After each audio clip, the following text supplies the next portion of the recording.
know the world is going crazy, but I can see you having my baby. Let's get away. Let's get away, mystery lady. I know the world is going crazy, but I can see you having my baby. Let's get away.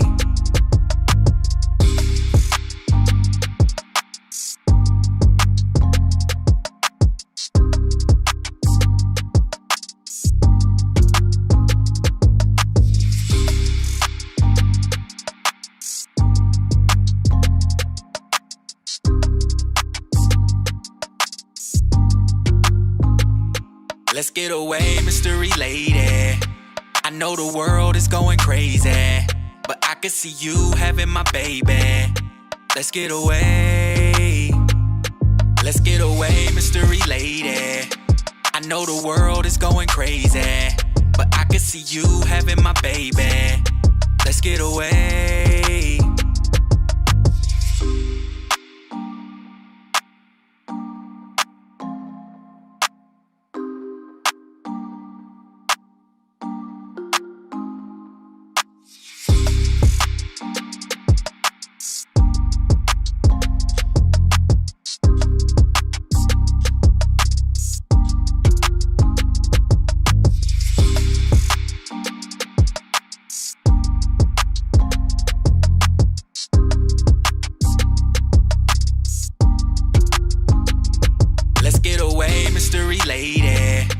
I know the world is going crazy, but I can see you having my baby.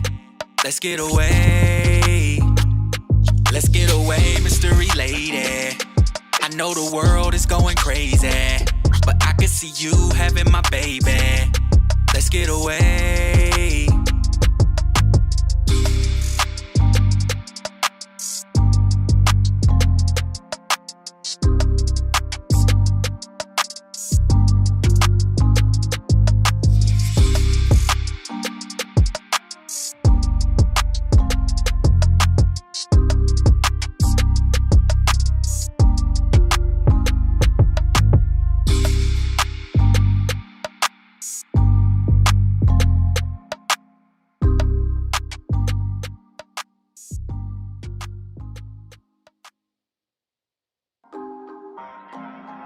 Let's get away, mystery lady. I know the world is going crazy. I can see you having my baby. Let's get away. Let's get away, mystery lady. I know the world is going crazy. Jamille, I remember in 2006 when you decided to go to Atlanta. I wasn't really excited about you going, but I saw that you were determined to go. Because when you were on your way, the car broke down and you got out of your car and got into your cousin's car and had your car towed back home and kept going to Atlanta. And then from there, I just saw how you began to bloom. And you had your ups, you had your downs. And even though I was here and you were there, I was still just a phone call away. And we talked every day. It's just been exciting to see how you've grown, how you've changed your way of thinking, how you've enlightened me in your journey, how you've shared so much knowledge, and you've taught me so much. You've taught me how to think for myself. You've taught me how to investigate for myself and seek out the truth. And that's something that I never did before. And I'm really grateful for that. It has taken a lot of courage for you to do the things you've done. You have made me proud. I'm excited for you. I love you. I admire you. You encourage me to pursue the best me that I could possibly be. In all that I do, I share with you. And I'm grateful for that, and I love you. Mystery lady, I know the world is going crazy. I can see you having my baby. Let's get away. Let's get away, mystery lady. I know the world is going crazy. You are now listening to the Jamille Harley Morning Show.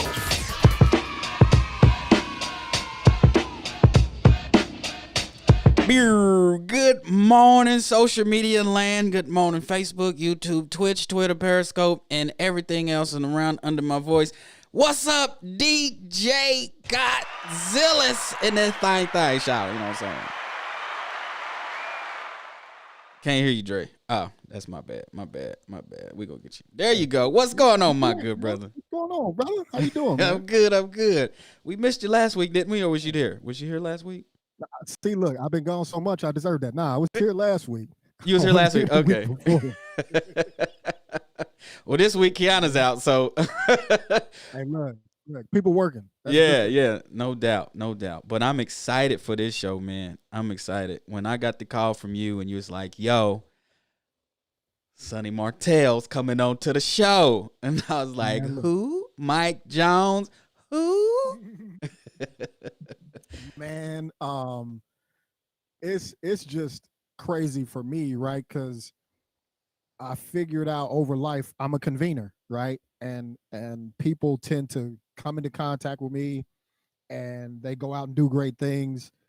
And for whatever reason, I've never been a person where when I come back into contact with someone, it's a problem or it's an issue. It's always like, Drake, I'm like, what you got doing? So it's one of those things where when that happens with people that you really were in the trenches with, like this gentleman, Mm-hmm. it's like, man, first of all, we need about 12 hours because we got to catch up. Then we got to get into what we've been doing. Then we're going to work on some stuff. Yeah. And then we just going to sit back and kick it. But it's always good to see people in good health and good spirits and hear where their journey's taking them, man. So that's what this is about for me today. I'm super excited. Yeah, no doubt, man. No doubt, man. And you know what's crazy? It's not crazy. I guess it's a part of life. But when you have real genuine connections, like you can dip, go live life and do your thing, and then whenever you come back into the presence of these people, it just picks up from the last time you kicked it with them or you was in their presence. So I'm really excited about that. Other than that, man, I hear a little birdie tells me that Indianapolis is back on lock. Hey, so I know you don't have a judgmental spirit when you say it. No, I But I still feel don't. judged.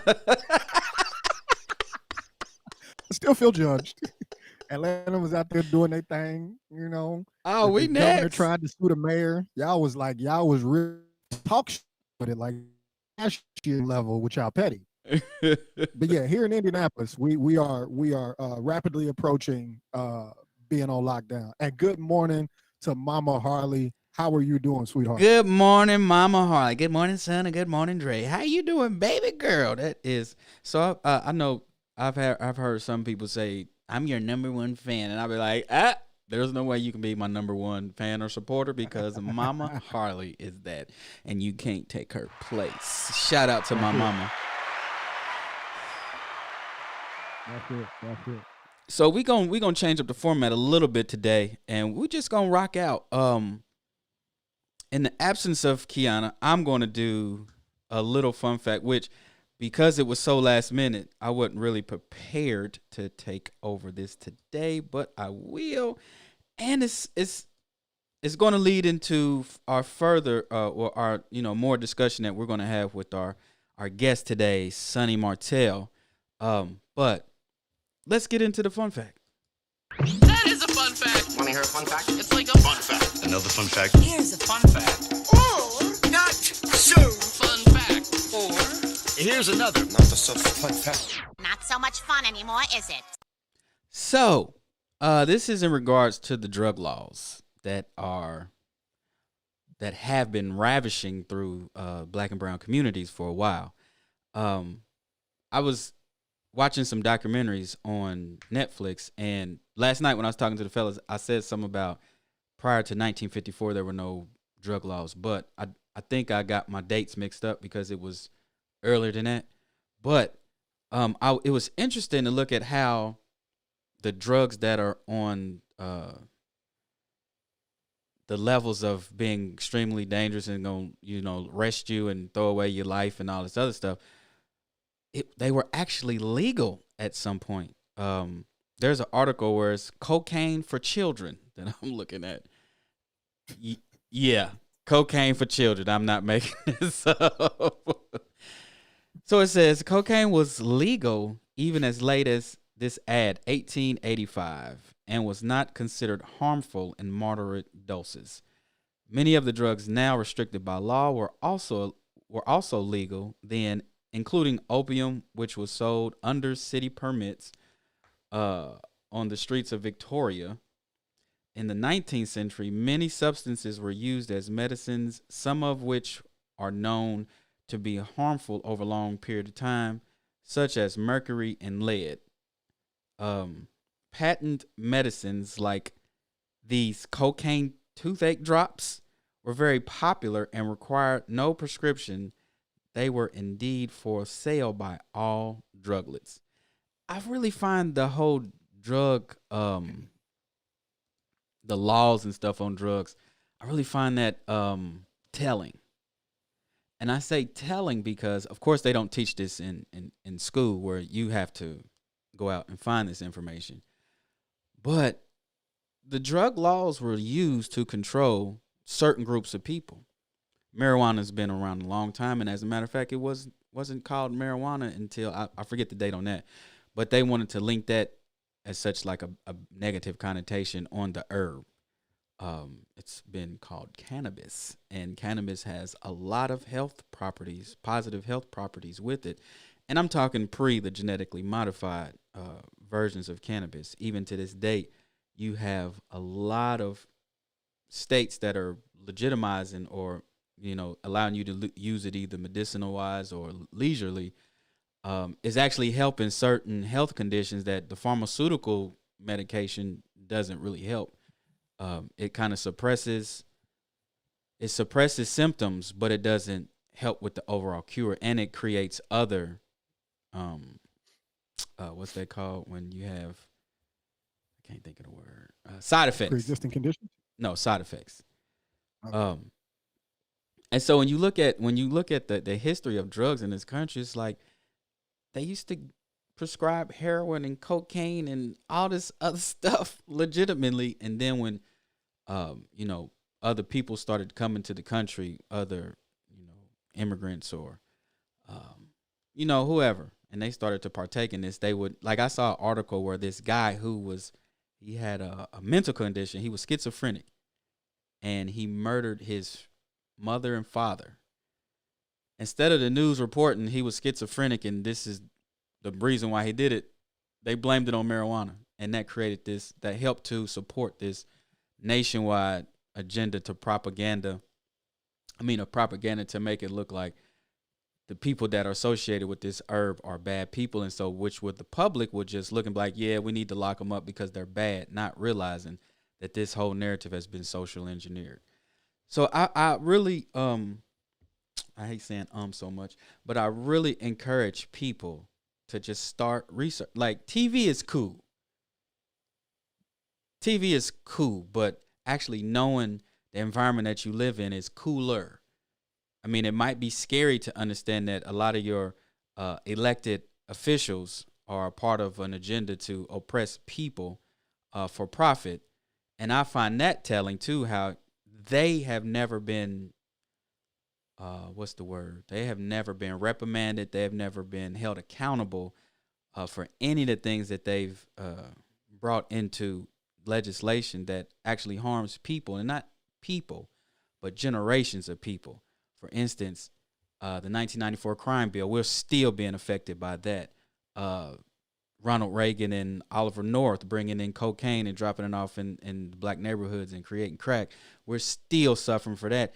And nobody that started that was held accountable. Instead, we blame the victims for all of the ramifications that came from that clearly obliterated generations after generations. And some of us was able to weave around it due to our access to resources, but the majority of us, somebody has experienced that in their family, whether it's alcoholism, extreme drug abuse, and all this other abuse, which that tells to the environment that you're in when you're living in such a dysfunctional and hectic time. I mean, environment, that's a way to cope. And as it pertains to us, mental health is just now becoming acceptable. So if you're not going to sort of work on your mental health, what are you going to do to get through life? A lot of times you're going to pick up a drink. You're going to pick up something. You're going to pick up some type of vice. So that was the fun fact for today. And I really I really encourage the public to really start diving into our history as it pertains to this country, so you can start understanding a lot of stuff, a lot of these things better, instead of just going with the national narrative that the media, which is a big propaganda machine, pushes onto the minds of the people. And that's all I got to say about that.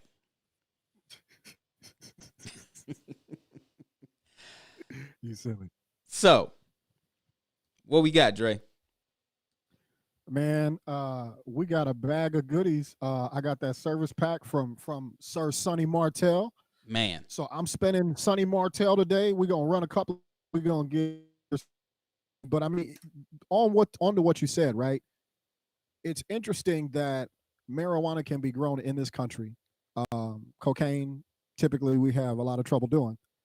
Magically, cocaine still gets into here, and the only people that get prosecuted are the people that don't have planes, trains, and boats to get it into the country. But once it shows up in communities, we have the best policing in the world to try and criminalize that behavior, right? And I'm not saying like it's not a point that I'm trying to make that the law is right or wrong. I'm saying that the law is unequally applied. If it gets harvested in another country and on the news, I can see cameras that have really, really great optics, so great that you can show me what you would call insurgents on the ground, but you never show me cocaine raids. You never, I mean, these are like cocaine fields don't move. They've been there, you know what I mean? For like, years. It's been there, right? Yeah. So how is it that you know where all of these different cells of people are? You can track down Osama bin Laden, you can find all these people, but you can't find fields that can't move themselves, right? I just only criminalization is after it's been harvested, packaged, put on a plane, flown across the world, delivered and distributed into communities. That's the only point in time where you can consistently engage and arrest people doing the process. It's interesting and convenient to me. Yeah. What's up, Q Coral? She dropped by. What's am? Gully good. What's am? Peace. Yeah, I think for me, what's more baffling is the fact that the masses just accept that, because I think it was 2008. It was either the end of 2019 or the beginning of this year, where there was an article where a JP Morgan freight boat was caught with $32 billion worth of cocaine in, I think it was on a port in Philadelphia. That was in the news for like all of 30 minutes. And then you never heard anything else about it. But if Dre gets caught with 5 ounces or kilos of weed, your whole family, your whole history is getting put on the news. Like your whole street. Like you didn't put my. Well, I was gonna put my name on. No, I'm just playing. Oh, okay. Well, no, and I use your name because you're a stand-up individual. You are a stand-up person of the country. You've actually given back, and you're continuously giving back.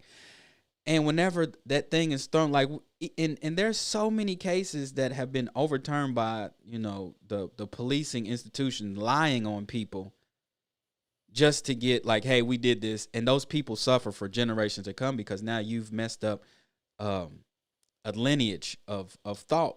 You've destroyed that with this propaganda.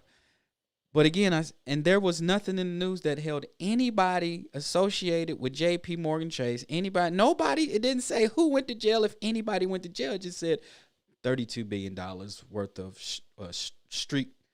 $32 billion street value of cocaine found by J.P. Morgan, bringing that shit in. And so I'm showing people, I'm like, do y'all realize it's these corporations and in cahoots with government agencies that's bringing this shit in? Who has access to these tankers and boats and airplanes? It's not Leroy. It's not, your neighborhood cats. And again, the people that orchestrate this stuff are never prosecuted. They're never held accountable. And at best, what you'll get is 70 some odd years later is somebody that was in cahoots with the overall institution saying that they're sorry. That's it. Pretty much. I'm sorry that I did this. I'm sorry that I signed this legislation. I'm sorry that I was young and naive. I'm sorry. And people be like, yay, they apologized. But there are generations that have been destroyed behind that one whisk of the pen, or one, like, yeah, again, when you look at the war that the American population wasn't going to approve, when you just bring Coke and just like drop that off in Watts, California. And then when you go deeper and diving into it and you find out that, come on, how did we know how to make crack? Who was a chemist back then when education was crazy? You didn't learn how to mix baking soda and cocaine together to make this potent drug more powerful than the original drug. Scientists did that, and they showed you how to do it. There was a case study that was done where they actually deployed crack.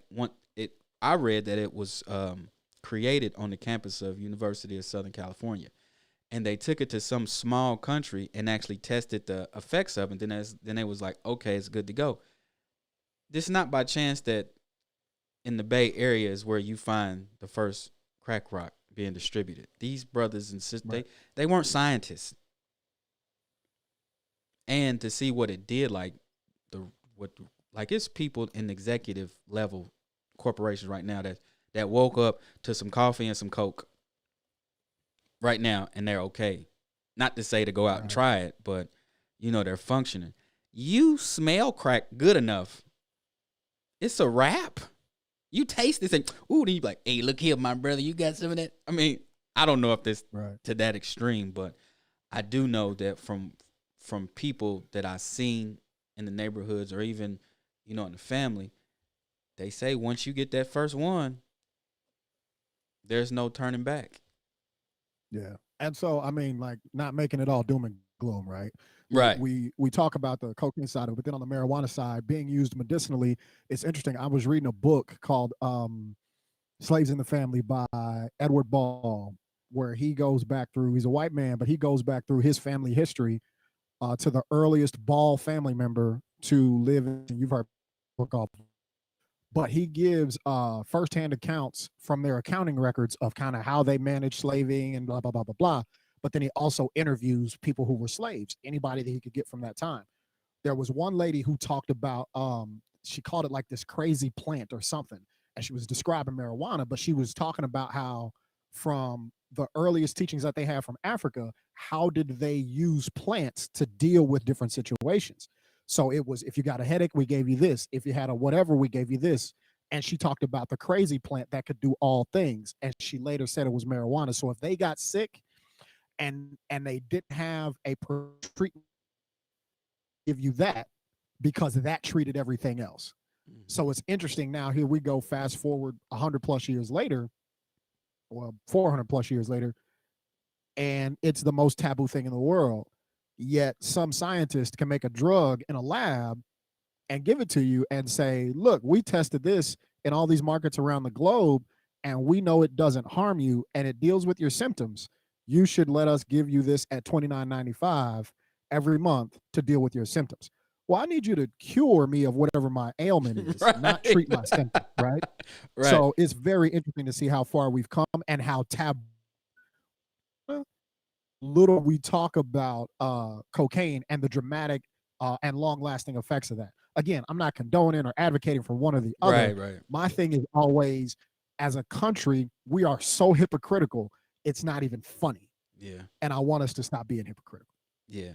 With that said, you tell me so. I'm ready to spin. I got this Sonny Martel queued up.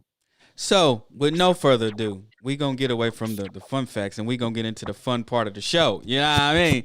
So, this brother right here that we about to spin, we went to college with all three of us. We went to college together. We went our different ways. I ran into this brother down in Atlanta, and he's still doing this thing. He's doing it big and big and big. And so, DJ's about to spin some tracks, and I want y'all to get real familiar with this brother because he's doing major things across the country. Here we go. Sonny Martel, Hustler's Manifesto. Woo. Streaming on all platforms, by the way. The town, where's the unity? I can't be touched like diplomatic immunity. Sonny, cause my negotiations presidential. A little ratchet with some quintessential.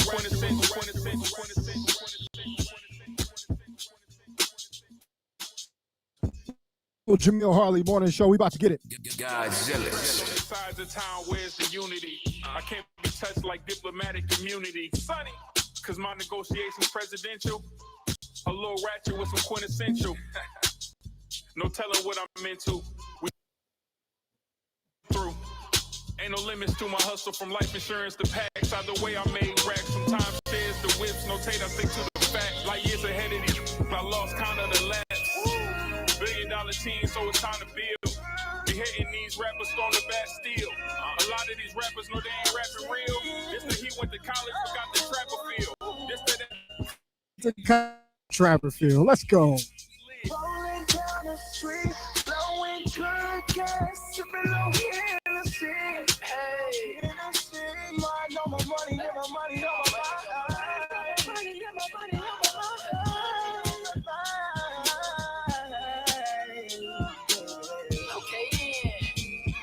I've been out here trying to get it, screaming money over bitches, switching lanes, top back while I'm on the road to riches, screaming money ain't a thing. Sunshine turn to rain. To some losses, got it back, but they don't understand my pain. Roll up OG in the hell, we smell on my embellish, got the product. Plug ashes, you gon' use it or gon' sell it. I'ma sell it, keep the pump. Shit, I'ma play if I get paper, Inhale the smoke. Easter Eden, let's go. New track coming out. Y'all ain't even got this one yet.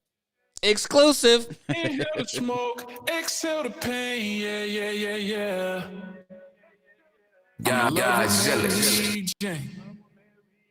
She makes my heart sing. Sonny Martel, we running it up this morning.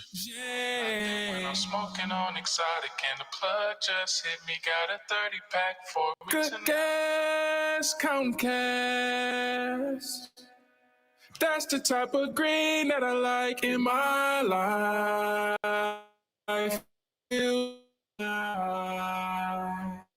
Stimulate your mind, I'ma take you high. The forest parked outside, let's hotbox in a ride. Where do we go? I just want y'all to catch the lyrics. Out of the atmosphere. Cereal milk with no cereal in it. Cookie Monster for the cookies. Word the burner for that invention. Catch a vibe in Salinas. Enjoy the experience when you hear these to eat. Sonny. Inhale the smoke, exhale the pain. Yeah. Inhale the smoke. We're going back. Let's do it.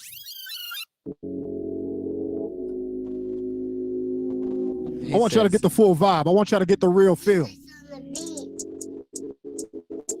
It's the homies Hill. We running it up this Saturday on the Jamille Harley Morning Show with DJ Godzilla. Let's get it. Smoke, exhale the pain. Yeah. Inhale the smoke, exhale the pain. Yeah. I'm in love with Mary Jane. She makes my heart sing. I'm in love with Mary Jane. We got a 30-pack for good gas, counting cash. That's the type of green that I like in my life. It feels right. Stimulate your mind, I'ma take you high. The forest parked outside, let's hotbox in a ride. Where do we go from here? You gotta feel it. Atmosphere. You gotta feel it. With no cereal in it. Cookie Monster for the cookies. Word the burner for that invention. Enjoy the experience when you hear these to eat. Sonny. Inhale the smoke, exhale the pain. Yeah. Inhale the smoke, exhale the pain. Yeah. I'm in love with Mary Jane. She makes my heart sing. I'm in love with Mary Jane. I'm smoking on exotic. I just hit me, got a Ladies and gentlemen, not just a South Bend legend, not just a Indiana State legend, not just a homie, not just my frat brother, not just another MC out here doing whatever he can, whenever he can, not just somebody trying to hop on the latest remix. This man's grinded from the bottom, seen tragedy, setback, come back again, seen tragedy, setback, come back again, started businesses, moved those out of the way to start another business, put multiple ventures together, willing to hit up a homeboy, willing to hit up a frat brother and say, hey, I got you, we finna go do this, and bring together whatever's needed to make whatever happen. This is not just the homie. I need y'all to understand this. This is not just the MC. This is my guy, my guy. This is my blue fire. This is me, right? If I call, the phone gets picked up. If not, I get the call right back. Ladies and gentlemen, none other than the homie, the guy, the Indiana legend, Indiana stand-up for your very own Sonny Martel.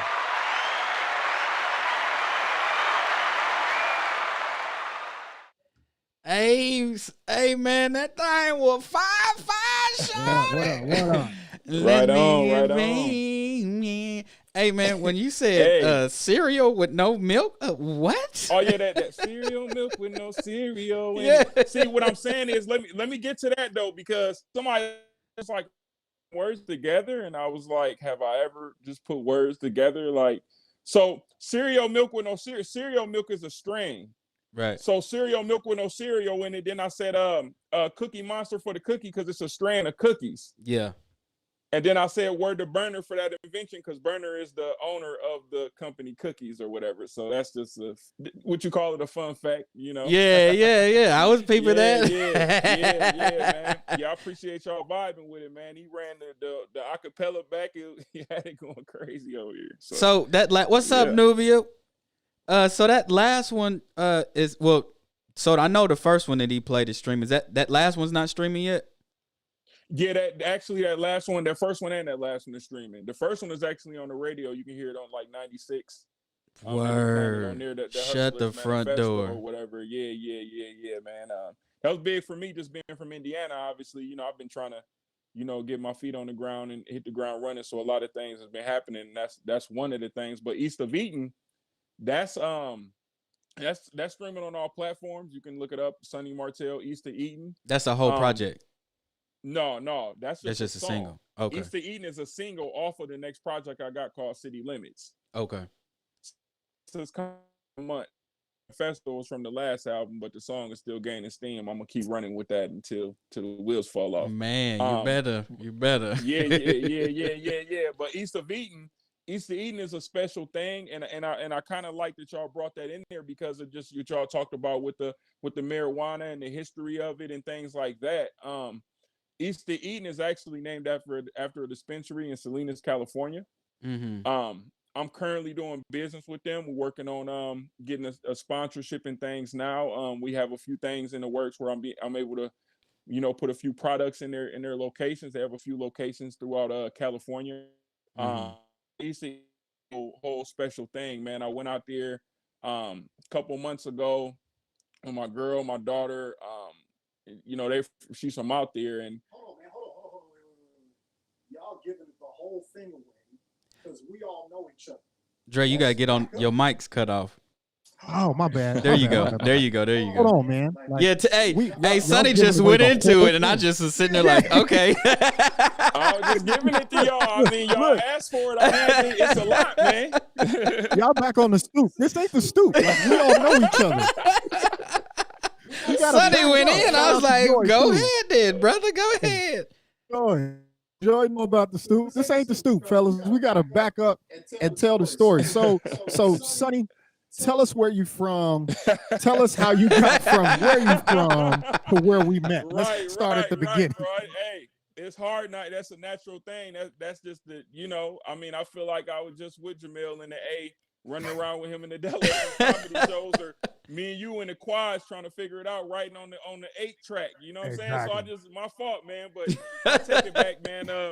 Okay. So look, let's go back.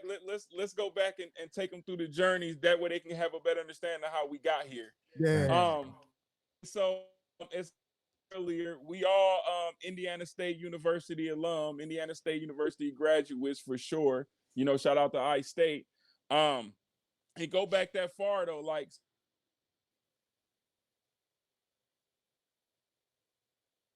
you know, we're all Indiana State grads, so you know, for me, I've been rapping since I was 9 years old. Hold on, Sonny. Your sound went out. He got a phone call, so it's resetting.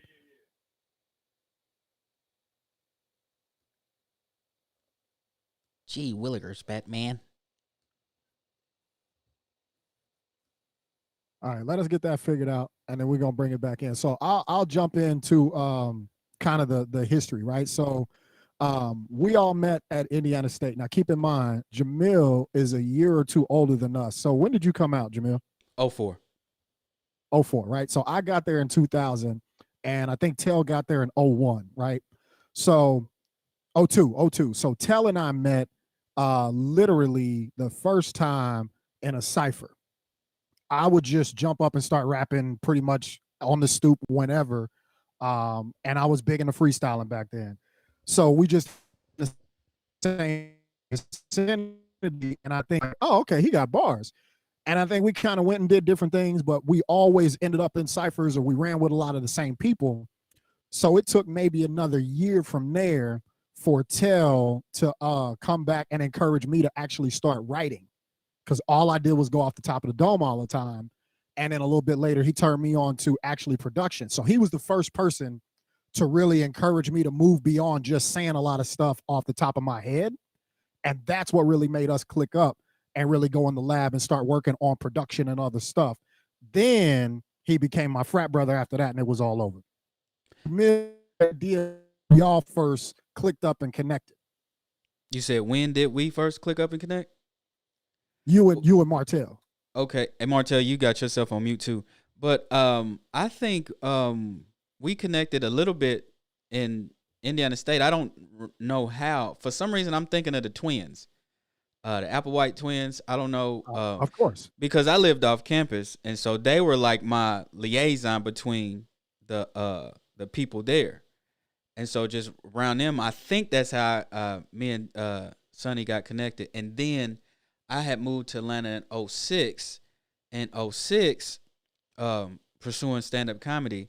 And I don't know what year did you come down? Oh, say you came down 2008. Still has you as muted too. So you came down in 2008, and that's when what's his brother's name? Adeli? Yeah. He was in Atlanta, and he was trying to he was pursuing stand-up comedy as well. Well, I don't know if he was pursuing. I don't know if he was just playing or what, but he would come to the comedy clubs, and then you had brought it to my memory how you was there, and we linked up there, and man, so much stuff has happened. But yeah, I mean, we back here. Yeah. You off mute now? Okay, and now we here now, and everybody's doing something along the lines of what we started out doing, and we're at a higher level with a grander understanding of what it is that we're looking to do, how to accomplish it. And you got Jingles out there, and I know that's a major thing, to get Jingles and to get a company to be like, yeah, we gonna rock with that. Like that's big. Yeah, man. One thing is, I believe in the power of energy, man. Mm-hmm. Here, literally with that situation, I went to the dispensary. I said, I'm gonna make a song for them. I'm gonna send it to them. They're gonna like it, and we're gonna do business. I mean, and it was literally that easy. I literally sent it to them. They rock with it, and I mean, it was a really organic thing. And that's what really a lot of my music is. It's really organic. It comes from a real place. You all touched on a lot of stuff earlier, and we talked about the earlier stuff.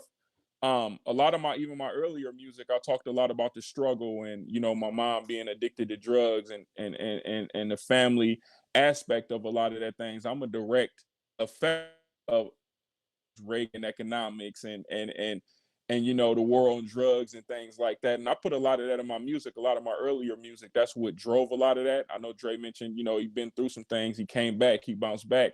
A lot of that reflects a lot of times in the music, and that was really what pushed me to do a lot of music and things like that, because it's really like it's always been therapy for me to get that stuff out there. So even in the college days, me seeing a guy like Dre, this dude is super talented. He got to get this stuff down. It was always work, work, work, work, work. Like, we talk when you in the midst of it, you don't realize, where you at with it or how you're doing. You look, oh, that you like, really? We just so busy, we were just so busy, working, man. And now to the point where being able to make jingles for companies. I have a few other companies. I do all the music for a league. It's called the Basketball League. They now have 30 teams. Owned by the first Black woman owner of a male professional sports organization as well. It was kind of the same thing. Yeah, sent them the music. They loved it. And then from there, the relationship just grew. They gave me opportunity to actually produce my own TV show and do interviews with a lot of individuals from that league. I mean, some of these people, on their with the Albany Patroons and things like that. So, on from there, I did a few hair companies and did a lot of a few jingles there, directed the commercials and things for that. And the jingle thing has really been taken off, but I'm working on doing music from the inside out instead of from the outside in. I know my music is hot. I can make a single that the world will love, but working from the inside out, I want to make something that is staying here forever. And I'm really more so focused on the generational wealth side. I'm more focused on the publishing side. I've been a part of several different record labels, but every one I was always in more of an ownership standpoint. And I feel like that might have hurt my artist because I was really the focal point. So I would halfway do the artist stuff, and then now I'm to the point where I'm like, okay, cool, I'm going full on artist. I'm investing in myself. I'm gonna still do the business, but I need to put something in myself to really get the music out. And this is kind of what's changing, and this is what I think those opportunities for jingles and things like that, and people like now gravitate more towards the music now more than ever. It's just based on the work that I put in, man. Word. So right there, let me jump in real quick. You talked about starting companies and being a part of companies as an owner and an artist. What did that? How did you get to the point where you were on the left and I always had the hunger, because like it was hard. It's hard for me to just kind of sit back. It's hard for me to kind of sit back and see business going on without me being interested in the business. You know what I mean? At a young age, I was part of this label called Dark City Records, where it was my homeboy B-Man and Ken. Shout out to B-Man and Ken. They brought me in. I was a real knowledgeable young man. You know how we was doing Fruity Loops back then with the beats and stuff, man. Like I was producing, I was running around. I was in college. I had a little buzz in college. Coming from there, then going back up, and they bring like 33%, or whatever, split it three ways partner for this label on top of being able to do a lot of stuff. Now I wasn't 100%, that was more of a group thing. Then I moved on to another situation where we were singing, we were rapping. During my college days, I got a chance to travel across the country to Atlanta, Apache Cafe, Detroit, all with a live band, and got a chance to do a lot of that earlier stuff with a live band, but they put me on. I mean, my boy TA, his name is Terry Anthony. He lives here now. Entrepreneur in the city. He was what I would consider one of my first managers as well. I used to leave from people didn't notice. Like, I'm gonna be in the city. You know what I'm saying? I don't want to come back to school on Monday. You know what I'm saying? After a show, I mean, I'm just saying that this was back in 2005, 2006.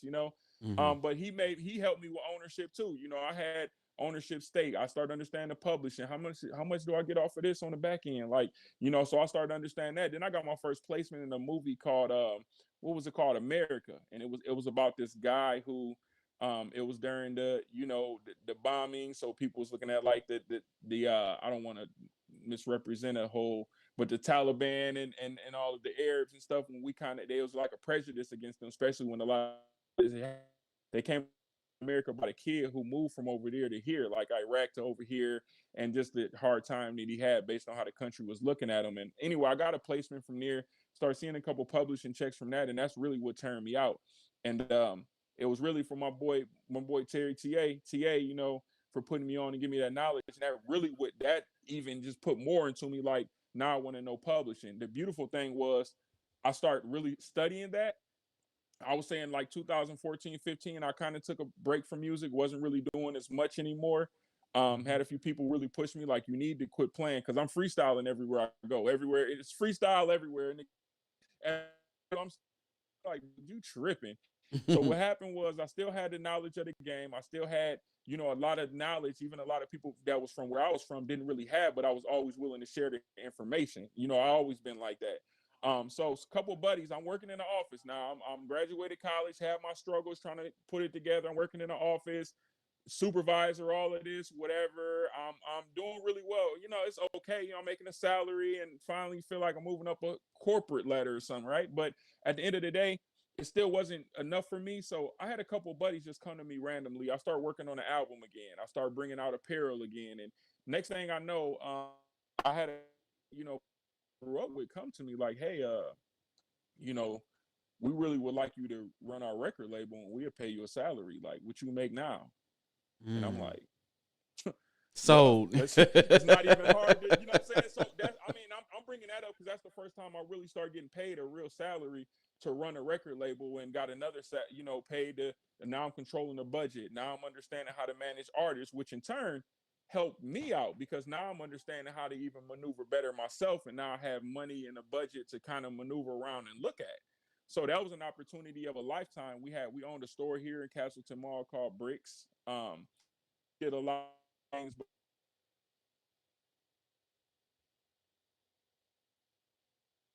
Hello.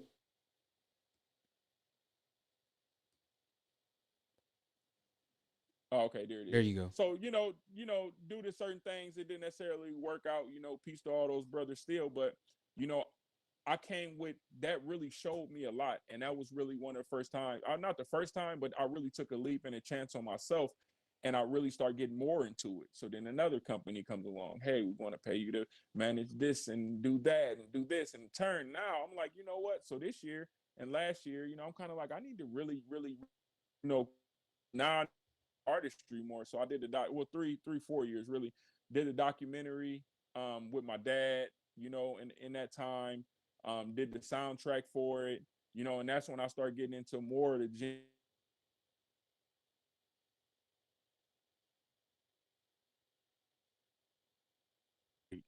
you know, where I'm just, you know, I'm working, man, and I'm looking back, you know, and I remember, you know, saying like, man, I'm just looking back like, dang, you don't never know how much you did. Now you looking like, damn, this is a lot of gain traction. I still feel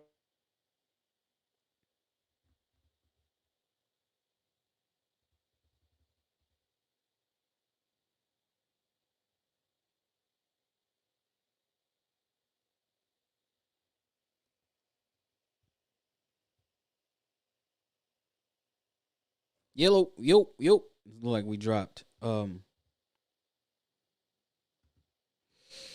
We gonna wait till they come back.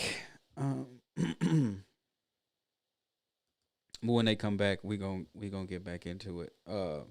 But that's a beautiful story. And when they come back, and I know you guys are listening, I want to ask you, Sonny, how does it feel when you go back to GI? I think you're from Maryville.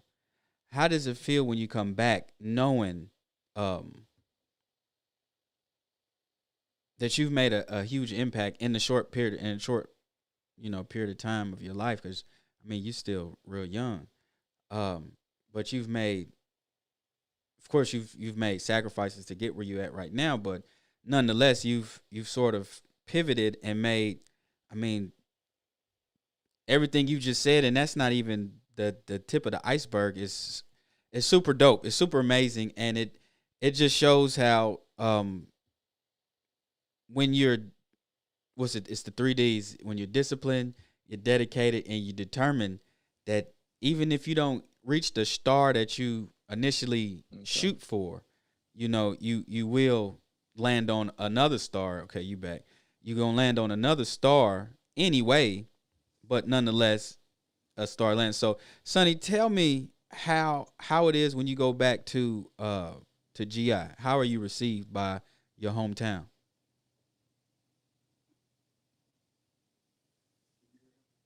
Who, me? Yeah. No, I can't hear anything. I can see it. I'm on here. Maybe come back in.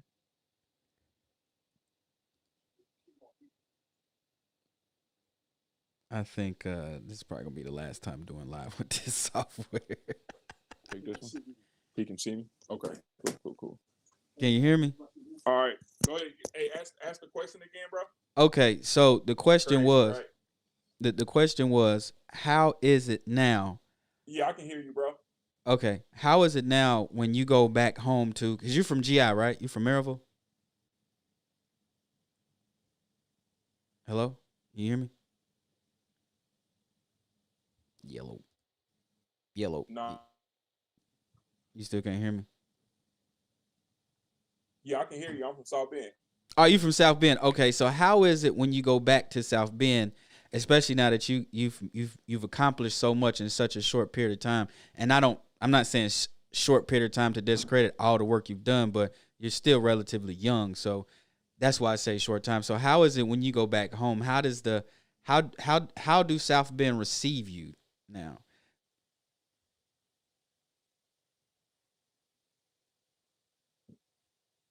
You can't hear me? I get it's love. I mean, I got a lot of family there. You know, it's a delay on it, man. Oh, okay.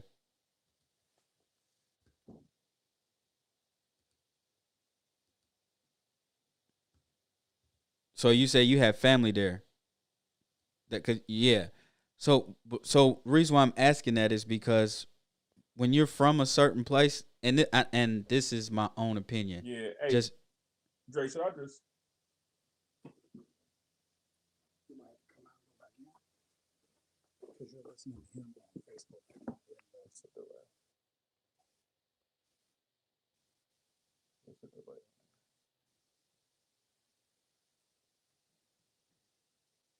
Okay, do it from there. Then take this one out. Okay. All right. let's see who. Mm-hmm. Okay, that's Sonny. Sound check. Yeah, I can hear Okay, that's you. better. It was a crazy delay in there, bro. Okay, so It was like weird. Go ahead though. so I was asking, how are you received now when you go home? And the reason why I asked that is because when you first get started, and this is from my own experience and a lot of artists that I've worked with, your home base, they don't really support you when you first start out. And there's only several cities that I see where your home base actually promotes you and push you. And that's New York, that's Chicago, that's Atlanta, and that's California, places out there. But everywhere else, everybody, you have your support, you have your few supporters, but until you go out and you make a name and you actually go and do your thing, when you come back, now you're received with open arms from the general public, you know, when they recognize you and things of that nature. So I was just asking, how is it with you now when you go back to South Bend? Oh, I mean, it's love because a lot of people do pay attention. Mm-hmm. You know, you're gonna have the same thing. It's gonna, you're gonna get people who you got to understand that like it's gonna people that's gonna automatically hate from you where you from. Mm-hmm.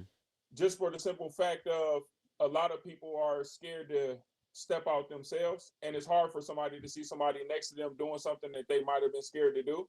Mm-hmm. But on the other token of that, it's also inspiring too. Exactly. You know, so and I more so take it as an inspiration. I'm not the type of person sitting here like, oh, that fake love and I accept it all, bro. Yeah. No, it's not fake love. You know, it's exactly what you say. It's inspiring. Yeah, it's inspiring. It's a lot of people that talk to me and say, hey man, I'm doing keep I'm not one to say, oh, I get all this so much hate from people. And sometimes when you focus on the wrong energy, you get the same type of outcome. Back, yeah. So when I was at home, like versus when I started coming back home, it was now like more eyes was opening, like, oh, he was serious. He was really about that. And so you open doors to where people are now you go from being voiceless to now people are like, all right, so what's up? You know, you get opportunity to actually share share information and share the game from your perspective and Right. from what you've experienced, things of that nature. And that's what means something to me. Being back, it's a lot of youth and stuff I mentor. It's a lot of people I take under my wing. I show them a lot of my processes with the recording of music. And even how to just to become young man and deal with things with life. Mm-hmm. So, You know? are you helping like up and coming rappers get into the jingle business? And I keep going back to the jingle business because I know how much money is in jingles, how much money is in voiceover, acting work, and things of that nature. Like Dre said, he thinks when you think of jingles, you sort of automatically think of like corny stuff. But even if and I'm not talking about none of your stuff, but I'm saying even if the jingle is corny, it's generating stupid revenue. We talking generation wealth, man. Yeah. Like let me tell you something that'll trip y'all out. Y'all know that McDonald's at ba-da-ba-ba-ba. I'm loving it. Yeah. Push your teeth. Bro, push your T did that. Yeah, I saw that. You know what I mean? Like I want to do that. All I gotta do is come up with ba-da-da-da-da millions. Yeah, up top. Like I want to for me with the jingle thing and it's a lot of different ways you get money in this music. Even me telling y'all that hey, people pay me for information or to run campaigns or upload the music or do the publishing and things like that. Like it come with checks. Yeah. When I do albums, somebody like, oh, did your streaming go crazy? I do decent off of my streaming, but every time I release an album, I connect with somebody and build a relationship. I'm not just a rapper, I'm a businessman. Mm-hmm. So for me to talk to a company and say, like, even with East of Eden, shout out to them. I don't want it long. I want a big that's long lasting, but it's also beneficial for the company too. You want some equity in it. Yeah, gotta have equity some type of way. One thing about artists and I like even Kanye bringing up the conversation when you're talking about the publishing and the ownership and stuff like that. Like I think those conversations is important. And one thing that made me who I am and helped me get to where I am is being focused on that. Now I was making $1 million off of my publishing. But right now, if anything blow, I have ownership. Mm. I can please have I have a resume. It ain't just rap. Facts. And so I want you to talk about that a little bit, right? Because most of the time when we think about an MC, it's they came up from the gutter, did whatever they had to do to make it. They got put on, and then they just took off crazy. You coming at it from a different angle and knowing the business side just as well as being a dope MC, how much have the lessons you learned as a college student played into your ability to navigate the business? Well, with the college is like one big network, and it's one of those that if you don't get out here and talk to people, you ain't gonna know what's going on. And in college, you're going to run across a lot of people who do a lot of different things. Even us three in this interview, we all do different things, but we all went to school together. And now somehow we're on the Jamille show talking about it. And that's what I learned. And it's all about the network. I wouldn't have been here if I didn't talk to Dre or we didn't just rap in a cipher and never talk again. Right. College forced you to talk to people, and I never really through my music. I college. I was raised with my grandparents. Mom on drugs throughout my life. Seeing a lot of people die and a lot of friends not make it. Even to this day, I still see. I still have family on drugs and doing a lot of. I was forced to have to deal with people, man. Yeah. I had to. It was even a means of survival. Yeah. And you know what? In college, y'all know, we didn't have no money. You know what I mean? We ain't, we had to survive. Like, I wasn't calling home begging for money. We made it happen. Yeah. Yeah, definitely. You talking to one of the most a critically acclaimed ramen noodle chefs right here in Jamille. Like we cooking the ramen noodles up like we in prison or something. Putting cheese and tuna and chicken and onions and green peppers in it. Oh man, what? Gourmet. Look, did you say Hey, look. So, but here's the thing, right? We talk about how after college we took different paths. Just to get through college, we took different paths. Because I joined the military. Yeah. Right. So, the college, and I'm a shit. I messed that all the way up, and then I had to figure out another way to pay for school. So the military not only paid for school, it paid for me to have an apartment, and it paid for me to be able to go to the grocery store. So yeah, I wasn't eating ramen noodles, but I identify and understand what y'all saying. I just don't want to front like that was what my struggle looked like. Dre was bougie. I think it. I worked. That boy had steak. Right. In the cafeteria, hey, go pour that steak out the back. I don't want Exactly. Ramen. Get out of my face. Hey, but what boys don't know is, at the college, like you going to war. I spent a year out of the country in a war. Mm-hmm. So when I came back, I'm eating steak. Sorry, that's what it is. You know what I mean? I gotta put a note though. That music was so aggressive back then, bro. Man, bro, look, I was working with a Dre fresh out the army, so he like, yo, bro, I was working on this song with my dudes in Iraq, and you know what I'm saying? I'm like, it's aggressive. Hey, did it start with guns and? It did. Yes. One of them did. This, I don't even want to tell you business, Dre. This was Dre with the army flask with the liquor in it, though.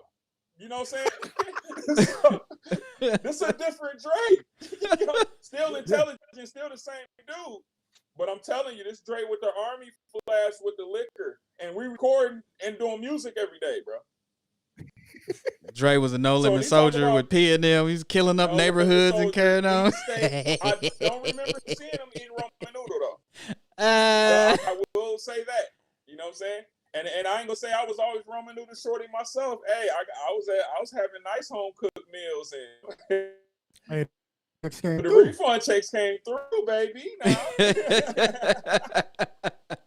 Hey, I know Kiana used to come through. She was Kiana used to get food stamps in college, and she'd be like, if you take me to the Walmart, I'm gonna get you some groceries.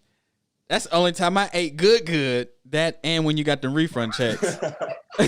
Other than that, I mean, and eventually I ended up getting a job at the Burlington Coat Factory. When it look how old I sound, at the Burlington Coat Factory when it first opened out there. But other than that, boy, hey, my cousin used to give me $50 a week, and that was, hey, yeah. That $50 went a long way though. Yeah, it did. My pops was still paying child support till I was 21. Oh yeah, that was some good so times. That 50 helped. Yeah, that would I keep putting this out there, and I'm slowly working on building a nonprofit, and it's going to be geared towards sort of re-educating our youth and showing them alternatives and giving them new perspectives, because when you look at the school system, you just funneled into a one mindset, and it's like it's a manufacturer line of one mindset, and for us it hasn't really been beneficial. Of course you have some of us that succeed in the institution of this system that we live in, but I was talking to a friend last night, and and they brought up how it's not really progression if you can name the billionaires. And that being said, because there shouldn't be, I think I saw a study where it said we only have 12 billionaires in this country.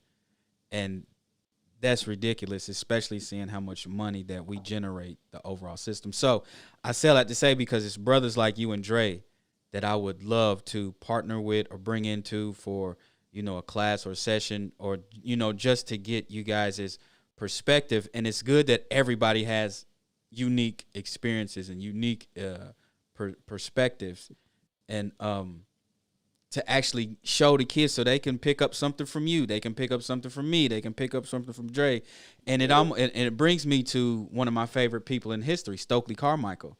Stokely Carmichael was a student of Martin Luther King.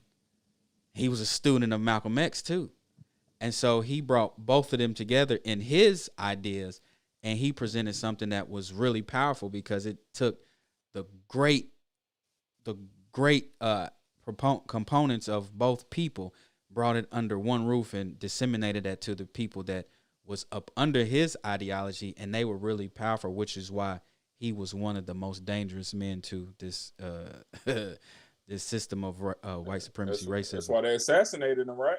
No, Stokely Carmichael left the country. He left. He was like, I'm done with y'all. He got out of here. Yeah. Okay. He got out of here. Okay. But no, but you are a walking wealth of information, especially as it pertains to the business sides of music, because there's so many of us that which baffles me, we keep trying our best to get signed instead of signing ourselves. And even though you work in the back end with the labels and stuff like that, you being the Jay-Z of your label, and with the information that you learn, and you just said that it's helping you with your artistry, you can pass nuggets on to the next person coming up, because I'm looking to think in the next 15, 20 years, hip hop is going to be a relic, and we will have created a different genre of music. And with that new genre, that new different whatever that's going to be, we're going to need to apply some of the same maneuvers that we learned late in the game now with that one coming up. Yeah. Well, gotta be on the forefront. One thing that I learned, and you got to think about this, a lot of people who control music or basically influence music was around our age. Yeah. Look at anybody, they was in their 30s, 40s. And I'm talking about the ones who actually making the decisions. A lot of the writers, a lot of the people who put in a lot of the, society, especially as Black men, they try to put us in a place to maybe quit what we doing passionate and kind of just settle in. Yeah. And that's why I always encourage people, because a lot of people it used to be a joke. It's a joke. Some people now, you say you rap. I probably say that I rap. Yeah, man, and that would trip me out. When they be like, you 40 and you rap? What? What do you mean? I'm looking at the game and I'm hearing the music and I'm like, I'm doing this. Might be a little better than some of this stuff. Yeah. Yeah, and that only happens with rap though. Like, you can't be like an R&B singer at 50. They be like, you still singing? God damn it, I can sing, can't I? Right. So yeah, I'm gonna sing. Now, they want to put an age on us because I feel like they want to separate the older guys from the younger guys because they want to take advantage of the guys. Exactly. So here's the other part of it, right? When we talk about the psychology of it, we're taught to give our creativity away for free so other people can make money off of it. Facts. So most of us grow up and think, okay, at some point I have to get a real job, because we don't see people, African Americans anyway, that are own to their creativity. So it's not expected that you're going to be an adult and successful as a rapper, right? So it becomes frowned upon after a certain age. But in other communities, they still go see Alice Cooper. They still go see U2. They still want to see Journey, right? Slash is one of the most heralded guitarists in the world. And nobody cares how old he is, right? It's only in our music. And I think because it are held back by a system that capitalizes on their creativity. Yeah. Yeah, and then that's real. That's really real. So I want about one thing, because I know we're getting close to the end of the show. Yeah. The idea of social media changed music forever. Yeah. It's not up for debate, right? So I want to talk about a time before social media when a song went viral around the state of Indiana anyway, that introduced us to Martel Ross, because we're talking about Tell Ross now, right? We're talking to Sonny Martel, but we're talking about Tell Ross, right? We're talking about Tell Ross. There was a song called Step to This. First, I'm my mind. And then I find out who did it. It plays back again and again and again and again. And then the next week and the next week. Then we travel to IU. It's playing there. Then we travel to Ball State and it's playing there. So I need you to talk about where that song came from. What was the idea? And how did you react to that type of viral reaction before social media? I didn't even know it was viral until, this was when people had to tell you on there. So this was started off like my boy, shout out to my boy Rob Roddy. Rob Roddy made the beat. And we ended up falling out for 2 weeks over this song because he said it was a statewide step show. I wasn't Greek yet. And I said, man, the step show coming up. I got to make this song. I'm about to print up about 100 or 200 CDs. I'm about to see if Be Easy can play it, King Midas can play it, And so I printed the CD. Rob said, don't make that song without me. I'm coming from Anderson. I said, all right, I got you, bro. My boy had this 8-track recorder. 8-track recorder. He made the beat, but I like structured the beat. Put it on the 8-track recorder, went in the room, dorm room. I think I recorded it in Sanderson, maybe.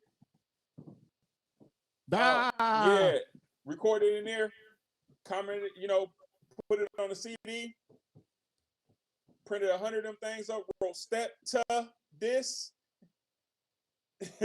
And back then, Antonio, Tone Madison or whatever, he was Mad Ave, like a manager for me. Yeah, Mad Ave was like, "Hey man, we got something. Let's push this," because he gifted at what he do right now. You see where he at. Mm-hmm.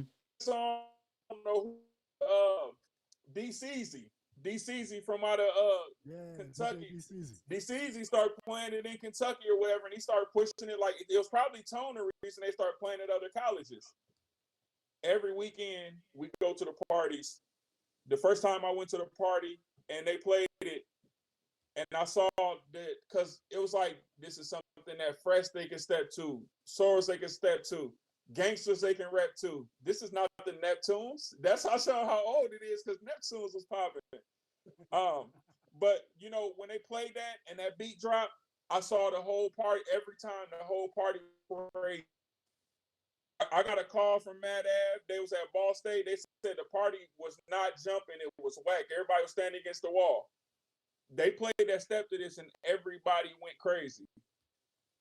Every week, every time it was a sorority or fraternities week, they always had, an artist they had picked to perform, and I performed that song. I probably performed that song like 2 years straight on campus alone. To the point they got like, y'all got to hire somebody. Y'all got to bring somebody else in. Y'all can't keep. He's singing the same song, But to answer your question, Dre, I feel fine because of it, man. Yeah. I was still in my dorm room. I wasn't rich or nothing. I was just, we was talking, and I was like, damn, I got to find that song. And I found. I said, oh man, this is. I've never heard of it. I heard it for the. I had graduated, man, I guess, by the time. I dropped it in like 04, 05. You probably was on. Yeah, your way out. I was gone. Yeah. You got it, Dre? It was a good time. It was good times, man. You got it? Don't you worry. Hey, well, shit. But it turned, man, even going back home, so the weird thing is going back home, back then, they didn't know what the hell I did in college. So what you mean? I was like a new artist. They're like, oh, you still rap? They didn't know that you was rapping in college? They did not like that. Only people that knew is the people that would come visit. Social media wasn't around unless you went to my MySpace. MySpace. Like, people knew I rap, but they didn't know you were. Everybody knew I got busy. MySpace. That's what I'm saying. So people really knew. I first my fan base came from strangers first, really, Yeah. who really knew I did the music. Now, when I brought my CD back home, that's when it was on at the crib. It's like, oh, then a lot of people, family and people close to me, like, oh man, this dude is he's serious. Yeah. Well, I'm working on an EP, and I want to get you on as a feature. We're going to talk afterwards to see if I need to put a down payment down. But you know what? No, look. I wanted to say this, too, because at the beginning of the show, that joint was playing, and I'm like, damn, I'm put a verse in 20. And I said, hold on, is this Jamille? I'm like, this ain't. No, this ain't. Tell me he did music. Now, hold on, wait. Now. I seen the video, I'm all into it, and I'm like, oh man, they told me going to Atlanta, and I'm like, man, I felt like you're talking about me. I relate to that story. Yeah. The song came on, I was like, whoa. Yeah, I got a few tracks that's streaming. Nice record, man. I appreciate that. Impressed. I appreciate that. That was going to be my. We definitely could talk off camera, bro. I got you. Okay, that was going to be my breakout single. I've already talked about this on the show. I had a flight booked to go to Jamaica. I had some people lined up. We was going to shoot an official video, and I was going to push it. Everybody that I listened to it, they like, yo, this is radio ready. Yeah. Matter of fact, my producer that produced it, he was like, man, I know you be on that conscious stuff, man, but I make hits, so you're going to have to kind of water it down a little bit. And, I mean, I watered it down, but you can hear on there I'm still talking about, us, but just in a light, fun way. So, yeah, I definitely want to. I had to learn that too, man. Yeah. But I'm going to tell you, I'm not gonna dumb my stuff down. I'm gonna water it down. I ain't gonna dumb it down because I'm still gonna hit on some key points because hip hop taught me a lot coming up. And I understand I come from a different generation than what's popping right now. But I mean, it's so much stuff to talk about. It's so much stuff to put it in your artistry, whatever it is. If you painting, if you drawing, if you singing, if you're lecturing, if you're intellectual, whatever. Yeah. I believe in dropping a gem every time. Like for my goal is to at least drop a gem in everything that I do. Yeah, facts. Some knowledge, make you go research something. You know what I'm saying? Yeah. When I say dumb it down, I don't mean like necessarily make nothing really ignorant. More right. So than just break it down a little bit so they can understand what you're trying to say. Yeah. Give them the sides. Don't. Loud, and I used to wanna. Yeah, give them the sides. Don't give them the whole meal. Like, here goes some mac and cheese. Go and take that. Hey, well, Dre, if you got anything else to for Sonny, we can have that so we can get into the spins. If not, then we can get into the spins. And I do want to hear that song that I missed out on because I had looked like Sonny dropped, so I can get to because I had graduated and I didn't get the pleasure of hearing my man's track. Yeah, so